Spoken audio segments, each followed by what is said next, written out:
കള്ളന്മാരെയും കൊള്ളക്കാരെയും സംരക്ഷിക്കുന്ന പാർട്ടിയാണ് CPM എന്ന് BJP മുൻ സംസ്ഥാന പ്രസിഡന്റ് കെ സുരേന്ദ്രൻ. അവർക്കെതിരെ ശബ്ദിക്കുന്നവരെ പുറത്താക്കുകയാണ്. ബംഗാളിലെ അവസ്ഥ കേരളത്തിലും CPM-ന് ഉണ്ടാകും. ധൻരാജിനെ കൊലപ്പെടുത്തിയതും CPM ആണോ എന്ന സംശയമുണ്ട്. കൊലപാതകത്തിന് ശേഷം രക്തസാക്ഷി ഫണ്ടും മുക്കി. വിഷയത്തിൽ പ്രതിഷേധിച്ചവരെ ആക്രമിച്ചു. ഇതേ നിലപാട് തുടർന്നാൽ പയ്യന്നൂരിൽ ചെറുത്തുനിൽപ്പുണ്ടാകുമെന്നും കെ സുരേന്ദ്രൻ കാസർഗോഡ് പറഞ്ഞു. അല്ല, അതാണല്ലോ അവിടുത്തെ ജനാധിപത്യം എന്ന് പറയുന്നത്. അതാണല്ലോ CPM-ന്റെ അവരുടെ ശക്തി കേന്ദ്രത്തിൽ മറ്റൊരു പാർട്ടിക്കും പ്രവർത്തിക്കാൻ സാധിക്കില്ല എന്നുള്ള ഒരു നിലയാണ് ഇപ്പോഴും അവർ വെച്ചു നടക്കുന്നത്.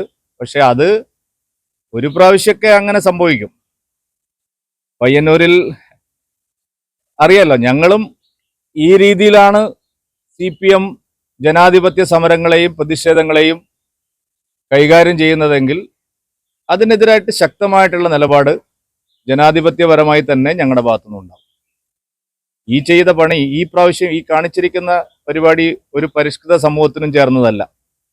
ഒരു പ്രകടനം നടത്തുന്ന ആളുകളെ അടിച്ചോടിക്കുക, അപ്പൊ അത് ശരിയായൊരു സമീപനമല്ല. അത്തരം ജനാധിപത്യ വിരുദ്ധമായ മാർഗങ്ങൾ തുടർന്നാൽ അതിനെതിരായിട്ടുള്ള വലിയ ചെറുത്തുനിൽപ്പ് ഉണ്ടാവുക തന്നെ ചെയ്യും. ധൻരാജിന്റെ കൊലപാതകം, ആ കൊലപാതകത്തിന് പിന്നിലും CPM-ന്റെ ആളുകൾ തന്നെയാണോ എന്നുള്ള സംശയമാണല്ലോ ഇപ്പോൾ ഉയർന്നു വന്നിരിക്കുന്നത്.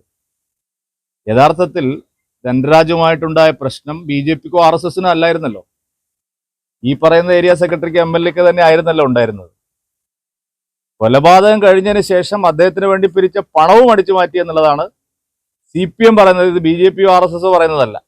CPM-ന്റെ നേതാവ് തന്നെ പറയുകയാണ്, കോടിക്കണക്കിന് രൂപ പിരിച്ചു, കള്ള റെസിപ്റ്റ് അടിച്ചും പിരിച്ചിരിക്കുന്നു, രക്തസാക്ഷി ഫണ്ട് മുക്കിയിരിക്കുന്നു.